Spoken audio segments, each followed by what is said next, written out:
ओम नमः शिवाय। भक्तों, आज सुनिए मासिक शिवरात्रि की व्रत कथा। मासिक शिवरात्रि का हिंदू धर्म में बहुत महत्व है। यह हर महीने की कृष्ण पक्ष की चतुर्दशी तिथि को मनाई जाती है। इस दिन भगवान शिव और माँ पार्वती की पूजा की जाती है। कहते हैं कि इस दिन व्रत रखकर भगवान शिव की विधि विधान के साथ पूजा की जाए और श्रद्धा से कथा सुनी जाए तो भगवान शिव अपने भक्तों की सभी मनोकामना को अवश्य ही पूरी करते हैं। तो आइए बड़े ही श्रद्धा और प्रसन्नचित मन से सुनते हैं मासिक शिवरात्रि की व्रत कथा। ओम नमः शिवाय, हर हर महादेव। यह व्रत कथा भगवान शिव की अनुग्रह दृष्टि से जुड़ी हुई है। पौराणिक कथा के अनुसार एक समय एक ब्राह्मण नाम का श्रद्धालु अपने गांव में रहता था। उसकी पत्नी बहुत धार्मिक थी और हर मास की कृष्णा पक्ष की चतुर्दशी तिथि को मासिक शिवरात्रि व्रत करती थी। अपनी पत्नी की आदतों को देखकर ब्राह्मण यह व्रत करने लगा। एक बार मासिक शिवरात्रि के दिन ब्राह्मण और उसकी पत्नी ने भगवान शिव की पूजा संगीत सहित की और उनके चरणों में अपनी भक्ति प्रकट की। उन दोनों ने पूरे श्रद्धा भाव से व्रत किया और भगवान शिव से आशीर्वाद मांगा कि वे सदैव उन पर अपनी कृपा बनाए रखे। व्रत रखने के बाद ब्राह्मण और उसकी पत्नी ने गांव के पार्थिकों को बुलाया और उन्हें अपनी क्षमता के अनुसार दक्षिणा दी। इसी दिन को भिक्षाटनी भी कहते हैं, जिसमें भक्त अपने अछूत और पवित्र भाग्य को दूसरे लोगों के साथ साझा करता है। उसी समय गांव में एक बहुत गरीब ब्राह्मण आया जो बहुत ही दीन और दुखी था। ब्राह्मण और उसकी पत्नी ने उसे भोजन करने के लिए बुलाया और उसे भगवान शिव की कृपा से पूर्ण हुआ भोजन खाने को दिया। इस प्रकार मासिक शिवरात्रि व्रत करने से ब्राह्मण और उसकी पत्नी ने न सिर्फ अपना अछूत साझा किया बल्कि दुखी लोगों को भी अपने साथ भोजन कराने का सौभाग्य प्रदान किया। इसके बाद उन्हें भगवान शिव की कृपा प्राप्त हुई और उनकी सभी मनोकामनाएं पूरी हो गई। प्रेम से बोलिए हर हर महादेव। एक बार पार्वती ने भगवान शिव शंकर से पूछा, ऐसा कौन सा श्रेष्ठ तथा सरल व्रत पूजन है जिससे मृत्यु लोक के प्राणी आपकी कृपा सहज ही प्राप्त कर लेते हैं? उत्तर में शिवजी ने पार्वती को शिवरात्रि के व्रत के विधान बताकर यह कथा सुनाई। एक गांव में एक शिकारी रहता था। पशुओं की हत्या करके वह अपने कुटुंब को पालता था। वह एक साहूकार का ऋणी था, लेकिन उसका ऋण समय पर न चुका सका। क्रोधवश साहूकार ने शिकारी को शिव मठ में बंदी बना लिया। संयोग से उस दिन शिवरात्रि थी। शिकारी ध्यान मग्न होकर शिव संबंधी धार्मिक बातें सुनता रहा। चतुर्दशी को उसने शिवरात्रि की कथा भी सुनी। संध्या होते ही साहूकार ने उसे अपने पास बुलाया और ऋण चुकाने के विषय में बात की। शिकारी अगले दिन सारा ऋण लौटा देने का वचन देकर बंधन से छूट गया। अपनी दिनचर्या के भांति वह जंगल में शिकार के लिए निकला, लेकिन दिन भर बंदी गृह में रहने के कारण भूख प्यास से व्याकुल था। शिकार करने के लिए वह एक तालाब के किनारे बेल वृक्ष पर पड़ाव बनाने लगा। बेल वृक्ष के नीचे शिवलिंग था जो बेल पत्रों से ढका हुआ था। शिकारी को उसका पता न चला। पड़ाव बनाते समय उसने जो टहनियां तोड़ी वो संयोग से शिवलिंग पर जा गिरी। इस प्रकार दिन भर भूखे प्यासे शिकारी का व्रत भी हो गया और शिवलिंग पर बेलपत्र भी चढ़ गए। एक पहर रात्रि बीत जाने पर एक गर्भिणी मृग तालाब पर पानी पीने पहुंची। शिकारी ने धनुष पर तीर चढ़ाकर जयो ही प्रयंचा खींची। मृगी बोली, मैं गर्भिणी हूँ, शीघ्र ही प्रसव करूंगी। तुम एक साथ 2 जीवों की हत्या करोगे जो ठीक नहीं है। मैं अपने बच्चों को जन्म देकर शीघ्र ही तुम्हारे सामने प्रस्तुत हो जाऊंगी, तब तुम मुझे मार लेना। शिकारी ने प्रयंचा ढीली कर दी और मृगी झाड़ियों में लुप्त हो गई। कुछ ही देर बाद एक और मृगी उधर से निकली। शिकारी की प्रसन्नता का ठिकाना न रहा। समीप आने पर उसने धनुष पर बाण चढ़ाया। तब उसे देख मृगी ने विनम्रता पूर्वक निवेदन किया, हे पारधी, मैं थोड़ी देर पहले ही ऋतु से निवृत्त हुई हूँ, कामातुर बिरहिनी हूँ, अपने प्रिय की खोज में भटक रही हूँ। मैं अपने पति से मिलकर शीघ्र ही तुम्हारे पास आ जाऊंगी। शिकारी ने उसे भी जाने दिया। 2 बार शिकारी को खोकर उसका माथा ठनका। वह चिंता में पड़ गया। रात्रि का आखिरी पहर बीत रहा था। तभी एक अन्य मृगी अपने बच्चों के साथ उधर से निकली। शिकारी के लिए यह स्वर्णिम अवसर था। उसने धनुष पर तीर चढ़ाने में देर न लगाई। वह तीर छोड़ने ही वाला था कि मृगी बोली, हे पारधी, मैं इन बच्चों को पिता के हवाले करके लौट आऊंगी। इस समय मुझे मत मार। शिकारी हंसा और बोला, सामने आए शिकारी को छोड़ दो, मैं ऐसा मूर्ख नहीं। इससे पहले मैं 2 बार अपना शिकार खो चुका हूँ। मेरे बच्चे भूख प्यास से तड़प रहे होंगे। उत्तर में मृगी ने फिर कहा, जैसे तुम्हें अपने बच्चों की ममता सता रही है, ठीक वैसे ही मुझे भी। इसलिए सिर्फ बच्चों के नाम पर मैं थोड़ी देर के लिए जीवन दान मांग रही हूँ। हे पारधी, मेरा विश्वास कर, मैं इन्हें इनके पिता के पास छोड़कर तुरंत लौटने की प्रतिज्ञा करती हूँ। मृगी का दीन स्वर सुनकर शिकारी को उस पर दया आ गई। उसने उस मृगी को भी जाने दिया।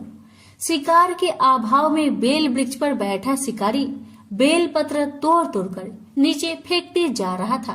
पाँव फटने को हुई तो एक हष्ट पुष्ट मृग उसी रास्ते पर आया। शिकारी ने सोच लिया कि इसका शिकार वह अवश्य करेगा। शिकारी ने तनी प्रयंचा देखकर मृग बिंद स्वर में बोला, हे पारधी भाई, यदि तुमने मुझसे पूर्व आने वाली 3 मृगियों तथा छोटे छोटे बच्चों को मार डाला है तो मुझे भी मारने में विलंब ना करो, ताकि उनके वियोग में मुझे एक क्षण भी दुख सहना ना पड़े। मैं उन मृगियों का पति हूँ। यदि तुमने उन्हें जीवन दान दिया है तो मुझे भी कुछ क्षण जीवन दान देने की कृपा करो। मैं उनसे मिलकर तुम्हारे सामने उपस्थित हो जाऊंगा। मृग की बात सुनते ही शिकारी के सामने पूरी रात की घटना चक्र घूम गया। उसने सारी कथा मृग को सुना दी। अब मृग ने कहा, मेरी 3 पत्नियां जिस प्रकार प्रतिज्ञाबद्ध होकर गई हैं, मेरी मृत्यु से अपने धर्म का पालन नहीं कर पाएगी। अतः जैसे तुमने उन्हें विश्वास पात्र मानकर छोड़ा है, वैसे ही मुझे भी जाने दो। मैं उन सबके साथ तुम्हारे सामने शीघ्र ही उपस्थित होता हूँ। उपवास, रात्रि जागरण तथा शिवलिंग पर बेल पत्र चढ़ने से शिकारी का हिंसक हृदय कोमल हो गया था। उसमें भगवत शक्ति का वास हो गया था। धनुष तथा बाण उसके हाथ से सहज ही छूट गए। भगवान शिव की अनुकंपा से उसका हिंसक हृदय कारुणिक भावों से भर गया। वह अपने अतीत कर्मों को याद करके पश्चाताप की ज्वाला में जलने लगा। थोड़ी ही देर बाद मृग सपरिवार शिकारी के समक्ष उपस्थित हो गया ताकि वह उनका शिकार कर सके। किंतु जंगली पशुओं की ऐसी सत्यता, स्वाभाविकता एवं सामूहिक प्रेम भावना देखकर शिकारी को बड़ी गलानी हुई। उसके नेत्र से आंसुओं की झड़ी लग गई। उस मृग परिवार को न मारकर शिकारी ने अपने कठोर हृदय को जीव हिंसा से हटा सदा के लिए कोमल एवं दयालु बना लिया। देवलोक में समस्त देव समाज भी इस घटना को देख रहा था। घटना का परिणति होते ही देवी देवताओं ने पुष्प वर्षा की। अब शिकारी तथा मृग परिवार मोक्ष को प्राप्त हुआ। तो प्रेम से बोलिए हर हर महादेव। माता पार्वती की जय। शिव पार्वती की विवाह की कथा। भगवान शिव की पहली पत्नी सती थी। यह विवाह उन्होंने सती के पिता दक्ष की इच्छा के विरुद्ध किया था, जो उनका अपमान करने के अवसर ढूंढा करते थे। पिता के ऐसे व्यवहार से लज्जित होकर सती ने अपना शरीर त्याग दिया।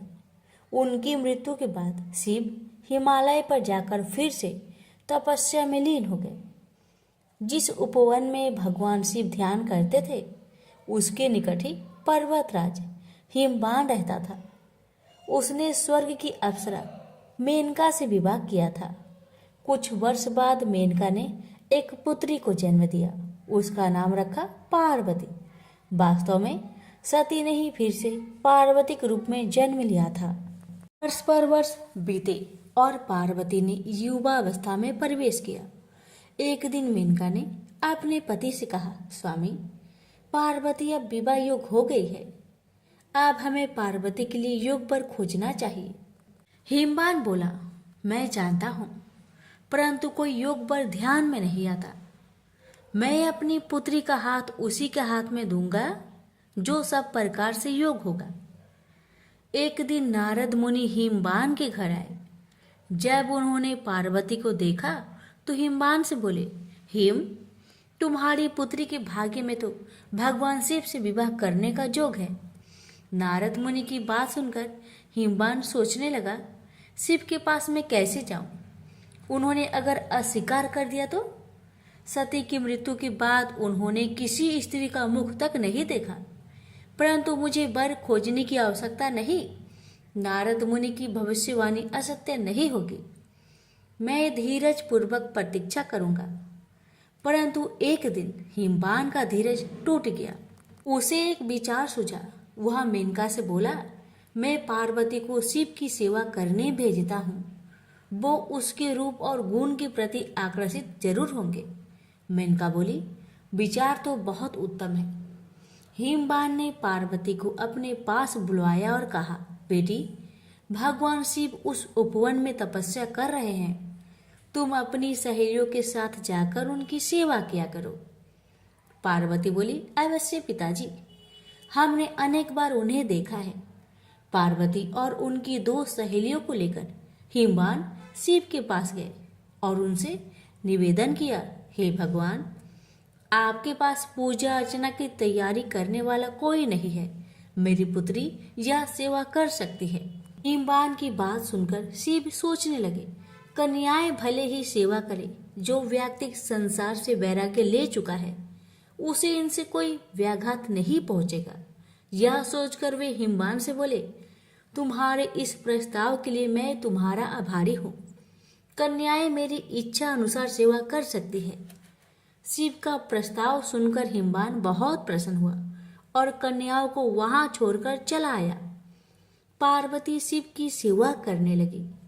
वह उपासना के लिए कुछ तृण चुनती थी और गर्मी बढ़ने पर शिव पर पंखा झलती थी। इस प्रकार पार्वती हृदय से शिव से प्रेम करने लगी। इस बीच आपत्तिग्रस्त देवता इंद्र के साथ ब्रह्मा जी के पास आकर बोले, भगवान, असुर तारक के अत्याचारों से हमारी रक्षा करे। उसने स्वर्ग पर अधिकार कर लिया है और लोगों में हाहाकार मचा हुआ है। उसे प्रसन्न करने के लिए हमने उसे उपहार भी भेजे, परंतु हम जितना ही उसे प्रसन्न करने का प्रयत्न करते हैं उतनी ही उसकी कुधृष्टता बढ़ती जाती है। हमारी आपसे प्रार्थना है कि हमें कोई ऐसा नेता प्रदान कीजिए जो हमें उसके अत्याचारों से त्राण दिलाए। ब्रह्मा जी असहाय होकर बोले, प्रिय पुत्रों, मैं चाहते हुए भी तुम्हारी सहायता नहीं कर सकता। तारक को मैंने एक बार वरदान दिया था, उसी से वह इतना बलवान हो गया है। मैं भी उसका नाश नहीं कर सकता, परंतु एक उपाय है। शिव का पार्वती से विवाह विधि का विधान है। तुम जाओ और शिव पार्वती की सुंदरता का भान कराओ। शिव और पार्वती का जो पुत्र होगा वही तुम्हारा नेता बनकर तारक का वध करेगा। ब्रह्मा जी की बात सुनकर देवराज इंद्र सीधे प्रेम के देवता काम के पास पहुंचे और बोले, कामदेव, मैं तुम्हारे पास एक आवश्यक काम से आया हूं। तुम शिव पर अपना जादू चलाओ ताकि वे पार्वती से विवाह कर ले। इंद्र की आज्ञा पाकर कामदेव अपनी पत्नी रति के साथ शिव के कुंज में पहुंचे। वहां शिव को देखा तो उनका साहस छूट गया। उसी समय पार्वती वहां से निकली तो कामदेव का फिर से साहस बंधा। पार्वती ने नतमस्तक होकर कुछ पुष्प शिव के सम्मुख रखे। यह देख शिव बोले, तुम्हें ऐसा पति मिले जो बस केवल तुमसे ही प्रेम करने वाला हो। शिव की बात सुनकर पार्वती सोचने लगी, शिव का वचन कभी मिथ्या नहीं होगा। मैं कितनी भाग्यशाली हूँ। यह सोचकर पार्वती शिव के गले में माला पहनाने ही वाली थी, तभी कामदेव का बाण निशाने पर लगा। शिव ने पूरी शक्ति से अपनी भावनाओं को बस में किया और इधर उधर देखने लगे। उन्होंने कहा, मेरे मन की शांति भंग करने का साहस किसने किया? तभी उनकी दृष्टि कामदेव पर पड़ी। उस दृष्टि मात्र से कामदेव जलकर राख हो गए। यह देख रति मूर्छित हो गई। शिव पार्वती की ओर आंख उठाए बिना ही कुंज में चले गए। यह देख पार्वती शोक और लज्जा से विहल हो उठी और उदास मन से अपने घर लौट गई। उधर जब रति की मूर्छा टूटी तो उसने सोचा, जब मेरे पति ही नहीं रहे तो मैं जीकर क्या करूंगी? अच्छा यही है कि मैं भी मरकर उनके पास पहुंचूं। वह यह सोच ही रही थी कि तभी आकाशवाणी हुई, जीवन मत त्याग। पार्वती तपस्या करके शिव को वर के रूप में पाएगी और उनके विवाह के दिन तेरा पति पूर्ण जीवित होकर फिर से तुझे मिलेगा। आकाशवाणी सुनकर रति को ढढ़स बंधा और वह उस दिन की प्रतीक्षा करने लगी। उधर शिव के व्यवहार से पार्वती को बहुत दुख हुआ, परंतु उसके प्रेम में कमी नहीं आई। वह सोचने लगी, मेरा सौंदर्य उन्हें आकर्षित नहीं कर सका, परंतु मैं हार नहीं मानूंगी। सौंदर्य से नहीं तो मैं अपनी तपस्या और भक्ति से उन्हें प्राप्त करूंगी। यह सोचकर उसने अपना निर्णय अपने माता पिता को बताया। पार्वती के निर्णय के आगे माता पिता को झुकना पड़ा और उसे आशीर्वाद देकर विदा किया। सुंदर वस्त्रों तथा आभूषणों का त्याग करके पार्वती कुंज में तपस्या करने बैठ गई। कई वर्ष बीत गए, परंतु पार्वती ने आशा नहीं छोड़ी। एक दिन वह जल कुंड में प्रवेश करने से पहले पूजा अर्चना की तैयारी कर रही थी कि एक युवक ऋषि उनसे मिलने आया। उसने पार्वती से कहा, तुम्हारा यह सुकुमार शरीर कैसे ये कठिन कर्म करता है जो तुम्हारी आत्मा उसे करवा रही है? तुमने संसार को दिखा दिया है कि सुंदरता और पवित्रता एक दूसरे को नष्ट करने के लिए नहीं है। तुम्हारे आचरण ने तुम्हारे पिता के गौरव को और बढ़ाया है। सुकुमारी, तुमने यह कठिन तपस्या का व्रत क्यों लिया है? घर लौट जाओ। सुकुमारी, तुम तपस्या त्याग दो। जो सिद्धियां मैंने प्राप्त की है उनमें से आधी मैं तुम्हें दूंगा, लेकिन कृपया तपस्या का कारण बता दो। पार्वती ने अपनी सखी से कारण बताने को कहा तो सखी ने कहा, मेरी सखी पार्वती ने शिव का प्रेम जीतने का निश्चय किया है।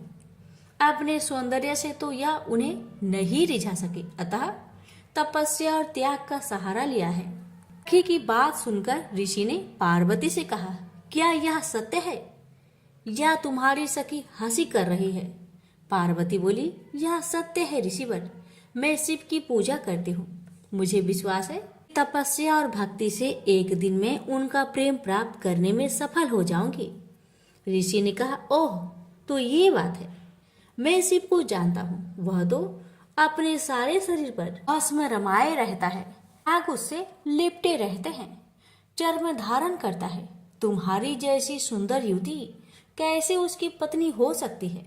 वह निर्धन है, अघोर है, यह सारा संसार जानता है। वह तुम्हारे योग्य नहीं है। उसका विचार त्याग दो और कोई दूसरा व्यक्ति चुन लो। ऋषि की बातें सुनकर पार्वती क्रोधित होकर बोली, चुप रहो। महान आत्मा को महान आत्मा ही पहचान सकती है। नीच प्राणी उच्च विचारों को समझ नहीं सकता। तुम्हारा वचन तुम्हारी दुर्भावनाओं का सूचक है। शिव दिखावे से नहीं प्रभावित होते हैं, न किसी को प्रभावित करते हैं। वे अघोर है, निर्धन है, चर्म धारण करते हैं। उनके शरीर से सर्प लिपटे रहते हैं, तो क्या हुआ? वो मेरे मनोनीत देवता है। उनमें चाहे दुर्बलताएं अधिक हो और गुण कम, फिर भी मैं उन्हें चाहती हूँ। पार्वती की सहेलियां यह सुनकर चकित रह गई। पार्वती उनसे बोली, प्रिय सखी, इनसे कहो कि चले जाए, क्योंकि इन्होंने अपने हृदय को ऐसे विचारों से कुलुषित कर रखा है। बुरी बात कहना पाप है, तुरंत उसे सुनना भी और भी बड़ा पाप है। चलो हम चले।